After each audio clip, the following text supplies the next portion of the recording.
I always wanted my music to be a perfect extension of myself. Like, how can I realize who I understand myself to be in sound? And that doesn't change with different aliases or I mean, there are two aliases that I'm known for in some capacity, but I have had ideas to do, records where maybe I would have 12 aliases. Every single track would be by a different artist, but it's all me, and it all sounds like it's the same person. For me, I'm not interested in this idea that you have one alias for a project that is like kind of death metal techno and another alias that is for solo saxophone compositions or whatever. Like I like this kind of playing with people's perceptions, because that's how a lot of people perceive aliases. I think Aphex Twin as an example of it is it's interesting, because in a way he conforms to this idea that different projects come out under different names, but they have a sound particular to that name. So you think that also like the perception of the people will change, will hear like in a different way? People are always looking for these differences. I get asked this question all the time: what's the difference between Ondofad and Cool Super? And when I say there is no difference, people they just don't believe me. They're like, no, Ondofad is much more like this, or Cool Super is more like this. I tell them, no, I make the record and I decide afterwards what to release it under. I don't think I'm going to make a Cool Super record and it has to sound like this. Hombre, yo también, al igual que Joe, también Bronquio es como una extensión mía, y también por otra parte, como yo soy tan cambiante, es como que cada canción que hago tendría que tener un nombre distinto, porque por los distintos enfoques que voy teniendo, ¿sabes? Como para mí un poco lo de Bronquio es una escuela en la que estoy aprendiendo. Cada cosa que saco, pues intento como explorar y negar lo anterior que he hecho. Pues no tendría mucho sentido que me cambiara el nombre cada 2x3. Es verdad que hay mucha gente que lo hace. Por ejemplo, Mar Pritchard también tiene un montón de nombres. Yo creo que Aphex Twin es distinto. Yo creo que Aphex Twin lo hace un poco por humor. Cuando Aphex Twin se cambia de nombre, es cuando empieza a... Por ejemplo, saca un disco con Aphex Twin, todo el mundo lo flipa, todo el mundo le hace la ola, y en el siguiente disco para desconcertar, pues se pone su nombre de pila, o se pone un proyecto en el que nadie sabe que es Richard D. James, ¿sabes? Así que yo creo que que cada persona tiene ahí como su razón por la que cambiarse el nombre. Y nada, y al final buscarte un nombre, en lugar de dejarte tu nombre de pila, yo creo que también es para buscarte una identidad por la que la gente te reconozca.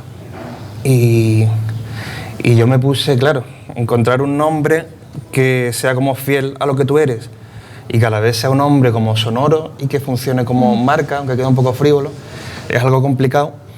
Y yo me puse Bronquio porque, como soy asmático, pues llevo toda la vida escuchando la palabra de bronquio en el médico, cuídate los bronquios, y me sonaba como sonoro, con esa N en medio, y aparte como que me sentía identificado con...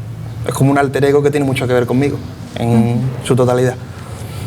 You have like this alias, you're Cool Super, but something that is really different with like classical music or contemporary music.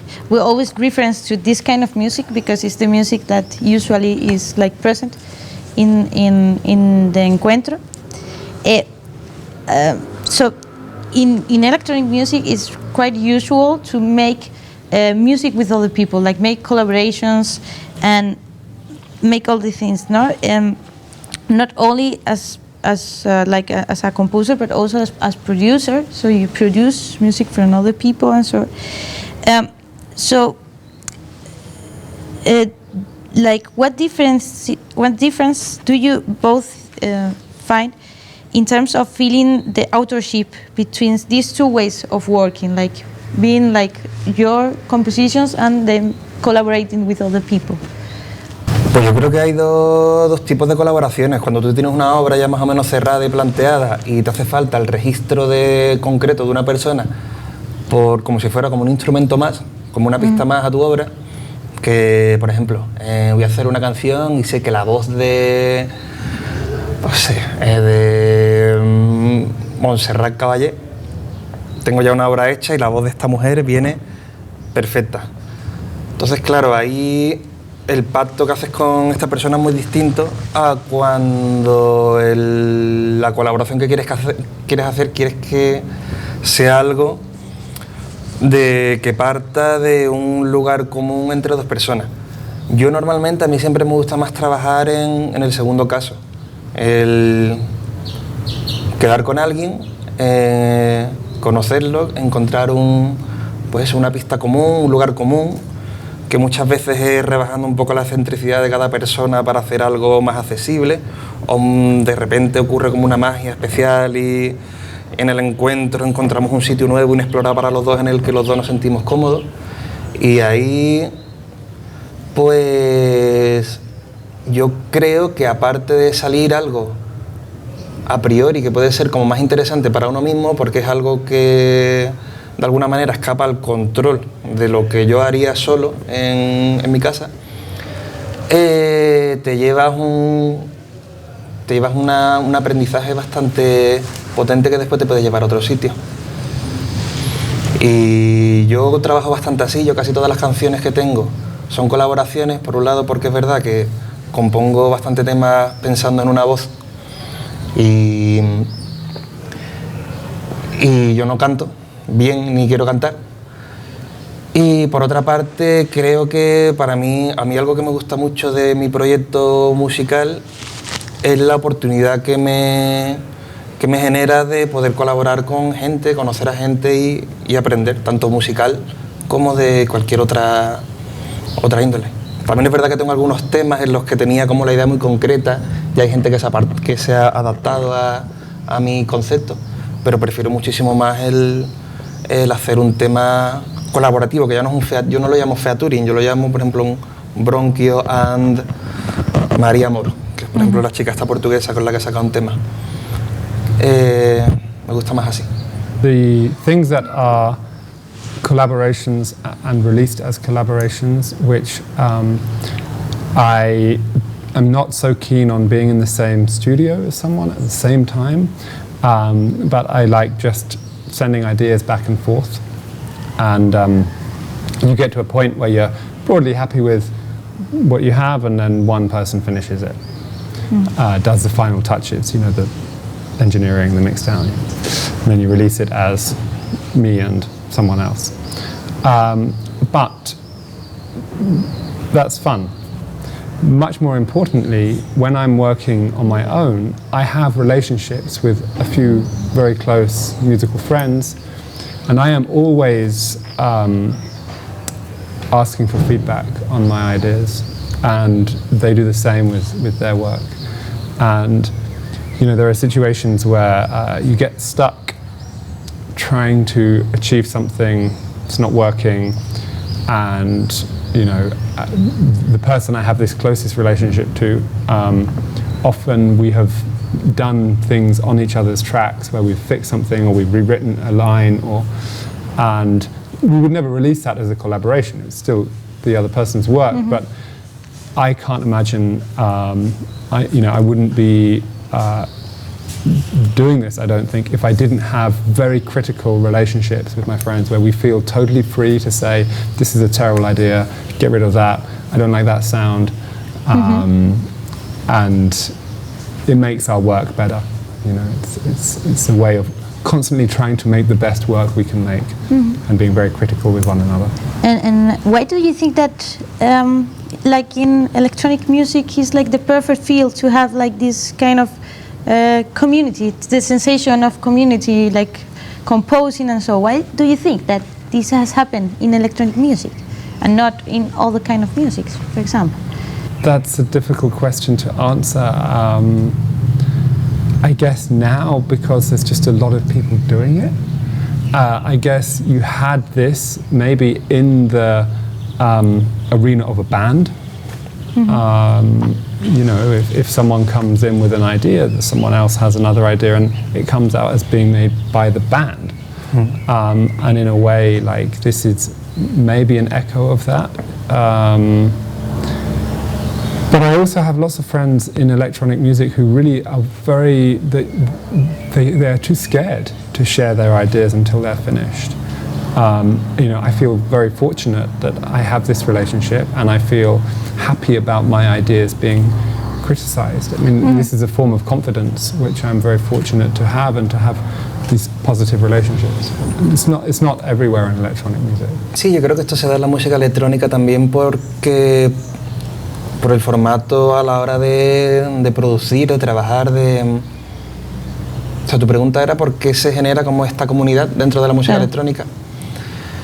Y eso, yo creo que, claro, cuando tienes una banda, el proceso de transmitir, de pasar tu música, como él dice, del feedback, hasta que no te metes en un estudio, no puedes verdaderamente enseñar nada.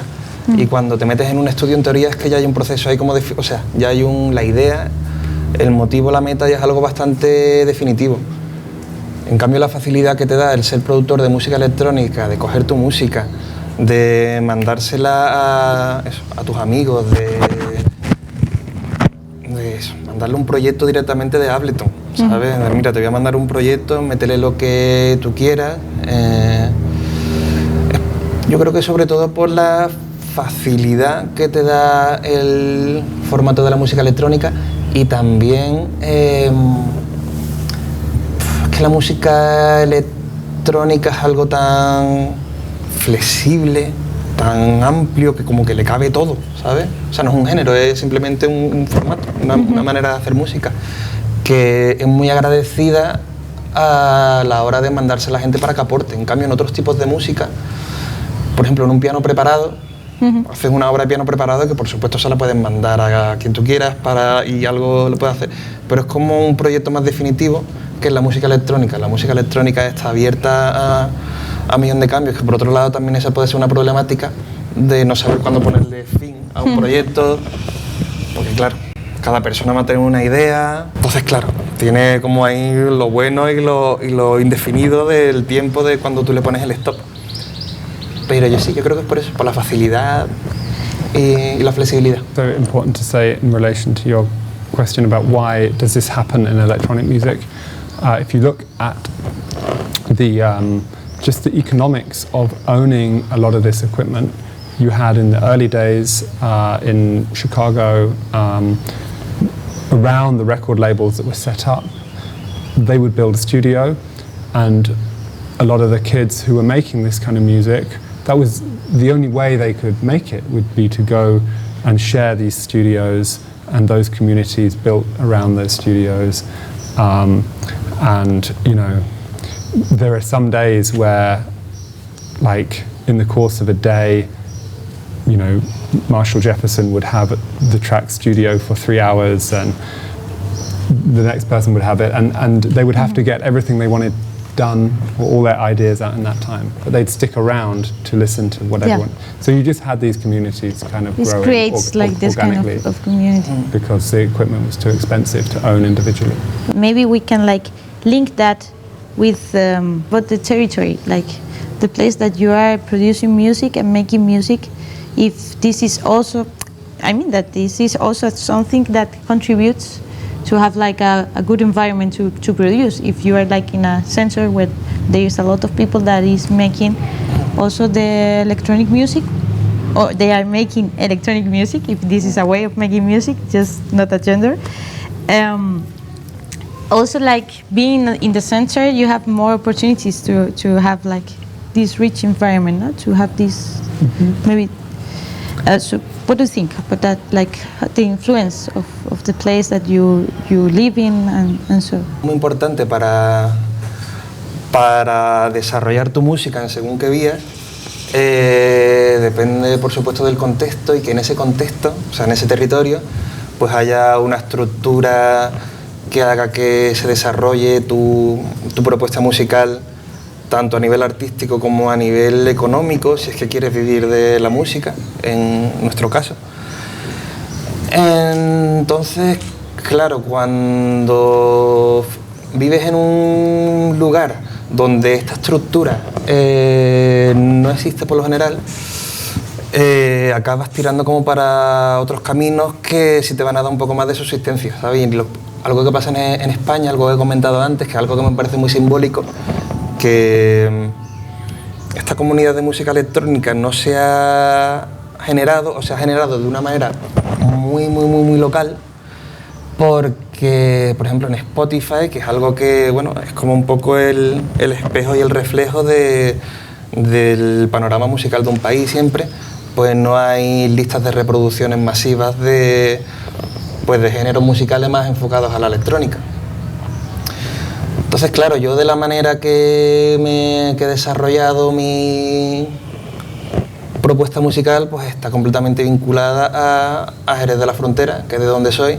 Por supuesto, gracias a Internet he tenido influencias de todas partes del mundo, pero claro, al final cuenta mucho las amistades que tienes, los sitios a donde sales a escuchar música, qué salida económica tienes según las canciones que vas sacando. Por eso yo hago muchos temas vocales, porque parece que aquí en España es algo más accesible, y al final pues me he ido, o sea, más accesible por lo que después me han llamado para currar de eso, y por eso he ido desarrollando de una manera un poco más fina pues esa vertiente por pura inercia. La influencia del territorio, por supuesto, influye mucho pues el folclore de tu zona, y además sobre todo ahora que parece que el folclore está teniendo así como un montón de fuerza en las tendencias, para bien y para mal, aunque bueno, a mí yo me quedo más con lo bueno que está teniendo, que me parece un momento bonito, sobre todo para Andalucía.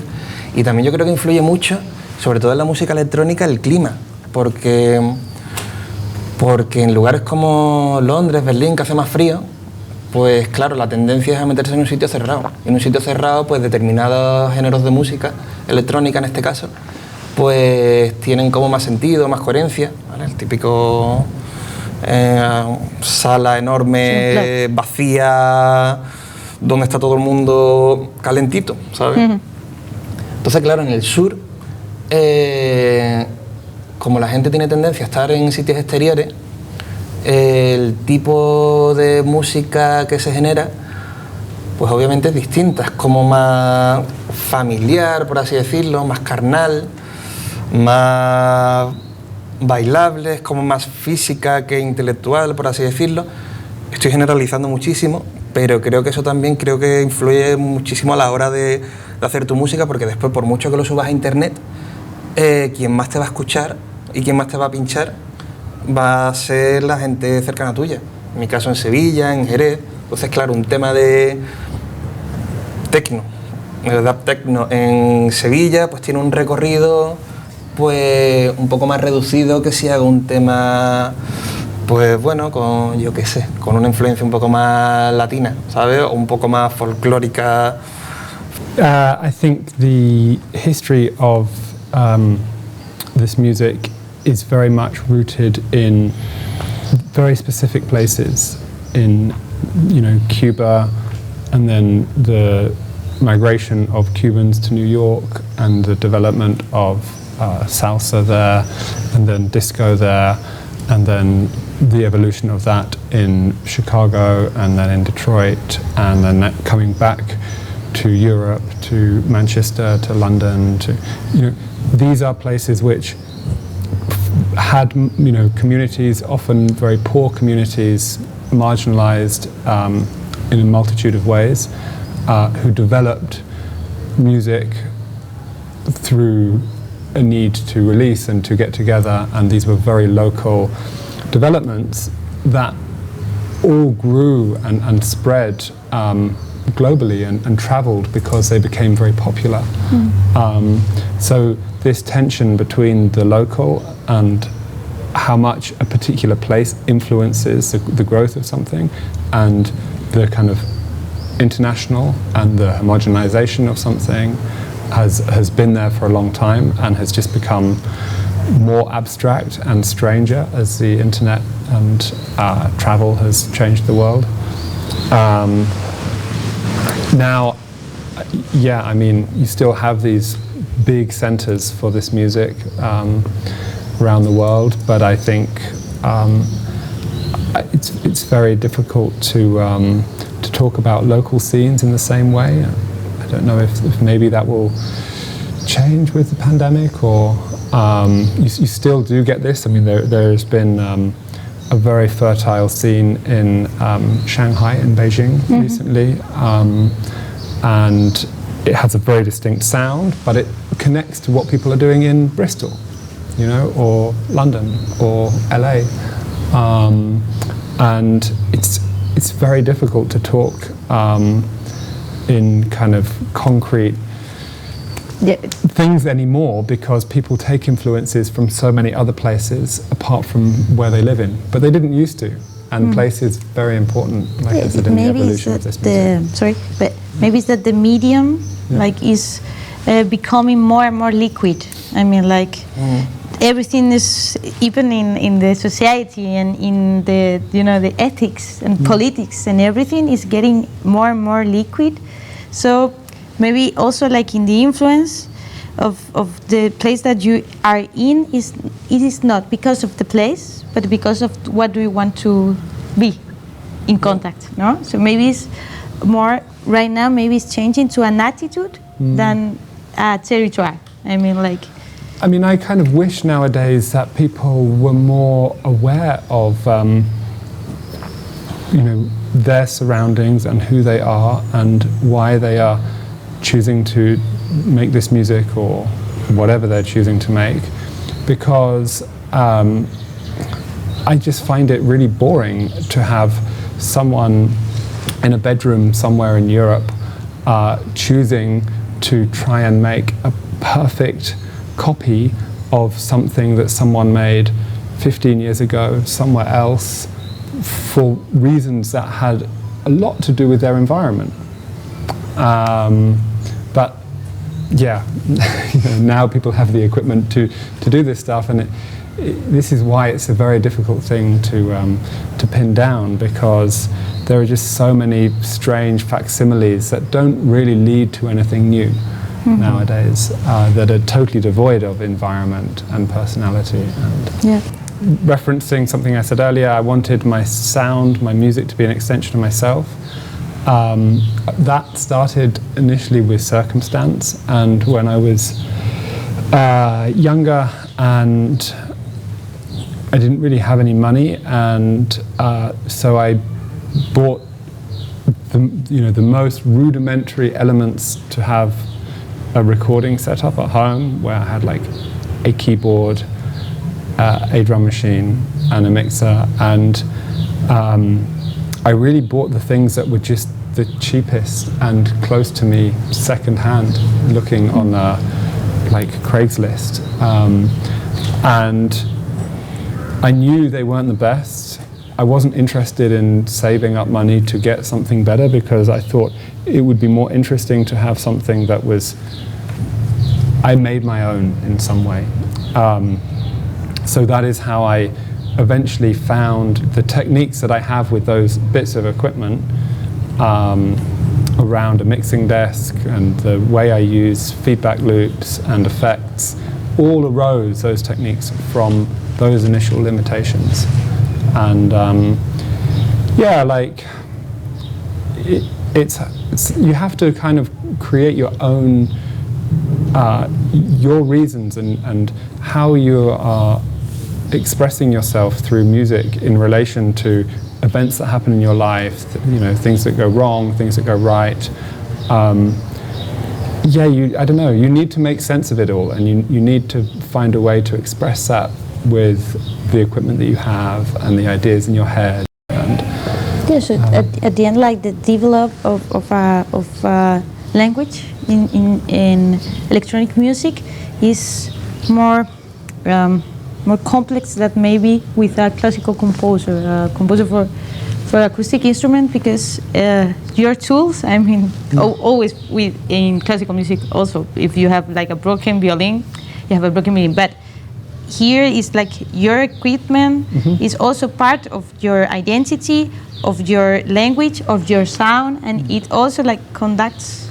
I mean, semi-functioning equipment is my favorite kind of equipment. I don't want to, it needs to still work in some capacity, but if it's not just been serviced and working perfectly, that's great by me. It's okay, no? Yeah, because finding out, then you have something to work with that becomes a relationship between you and this machine. Finding out, okay, what's wrong with it? What are the idiosyncrasies of... Es como una mezcla de las ideas que tienes, del equipo que tienes y también de la circunstancia que te ha llevado a tener esas ideas y también a tener ese equipo, ¿no? Como él decía, que se compraba las cosas más baratas porque no tenía dinero, pues yo igual, a mí se me mezclaba eso, el no tener pasta, con el ser como muy veleta, en el sentido de mudarme cada 2 por 3 de piso, mudarme de ciudad, mudarme, en fin, estar cambiando continuamente. Entonces, claro, eso te imposibilita a tener un espacio de trabajo donde desarrollar una técnica que se base en cacharros, ¿sabes? Entonces, claro, yo ni siquiera, en algún momento tuve algún cajospad y cosas así, pero yo no, como estaba continuamente cambiando de espacio, pues mi técnica se ha desarrollado casi únicamente a través del laptop, del portátil, con 1000 trillones de plugins descargados ilegalmente de internet y un montón de packs de samples porque era lo que me podía permitir. Vamos, yo no tenía ni altavoces, o sea, mis altavoces eran unos cascos. Ya con el tiempo sí, me he ido profesionalizando un poco y me compré unos KRK, pero nada, yo iba con mis cascos, con un tecladito Master Behringer. Entonces, claro, yo desarrollé mi técnica a través de esa precariedad y ese nomadismo, hasta tal punto de yo tener que trabajar muchas veces con el ordenador aquí puesto, haciendo la canción, porque si lo pongo en una mesa con altavoces, es como que, no sé, es difícil de explicar, como que me cuesta acceder a las ideas. Es verdad que con el tiempo, ya que me voy acercando a los 30, es como que sienta un poquito más cabeza en ese sentido, ya tengo mi estudio, aunque aún así me siga moviendo mucho de un sitio a otro. Y es verdad que ahora estoy empezando a desarrollar mi técnica con materiales físicos. Tengo una mesa de sonido, una teleaudio de válvulas antiguas desde hace un montón de tiempo, a la que le he conectado un Technics, pues una Revox B70 de esta de cinta, pero no es porque necesite esa música, no es porque necesite esos cacharros para desarrollar mis canciones, porque yo ya mi técnica es como que la tengo desarrollada a través del laptop, que es como infinito. Es porque necesito nuevos inputs físicos a la hora de hacer canciones para encontrar otros caminos nuevos. Y tiene que ver mucho eso con mi contexto de ahora, a nivel personal, de que ya tengo las cosas un poco más claras en mi vida, quiero estar viviendo en Jerez, así que me puedo permitir ya desarrollar mi técnica a través de una mesa de mezcla que pesa 100 kilos y eso es algo antes que no podía. Así que está claro que el contexto y la técnica y la personalidad y el momento vital de cada uno es esencial a la hora de transmitir tu identidad a través de una canción. Y de todas formas nunca sabes qué va a salir. Classical music, how the instrument is defined, you have a kind of limitation in the sound, you have a kind of limitation even in the language. I mean, if you want that a violin plays 4 sounds at the same time, maybe it's not physically possible, but maybe we can like handle all these things that you were saying right now, because producing music, electronic music gives you like no limitations in building the sound. I mean, how this instrument has no limitations because the electronic music is, or the electronic instrument is wherever you want to go further and further. It doesn't matter, no? You have not these physical limitations. So maybe this also helps to make your music without this kind of, you don't need to have like the perfect instrument to do it, because you have to handle with the instrument that you have and your mind. This idea that there are no limitations is often said about computers by people who play a traditional instrument. And yes, there is some truth in it, but what you don't get if you answer the question like that is that there are many, many limitations just to do with what our ears can actually process, and how, when you are composing a composition for an orchestra or for a computer, you run into the same problems where, you know, an orchestra is designed so that every instrument within the orchestra occupies a different sonic range. So you compose for, you know, 8 violins and 3 bassoons, and that's kind of the most violins that you would want playing at the same time anyway. If you have more, it just becomes this mess of sound. And it's the same when you're writing on a computer. Like, you have to be quite careful about where you place things and how you compose, because otherwise your ideas just turn into soup. You know, in a sense, you need to be very aware of the limitations to do something well, and there are always limitations. Es verdad que lo de las limitaciones, como que a priori tiene sentido. Claro, tú puedes componer una banda sonora de Interstellar, ¿sabes? Con un plugin de orquesta. Pero yo la limitación que me he ido encontrando a lo largo de los años que llevo haciendo música con el portátil es más que en el resultado final, es en el proceso. La limitación que te da el trabajar únicamente con un laptop o con botones es que durante el proceso, el ejercicio físico que se hace tocando un instrumento,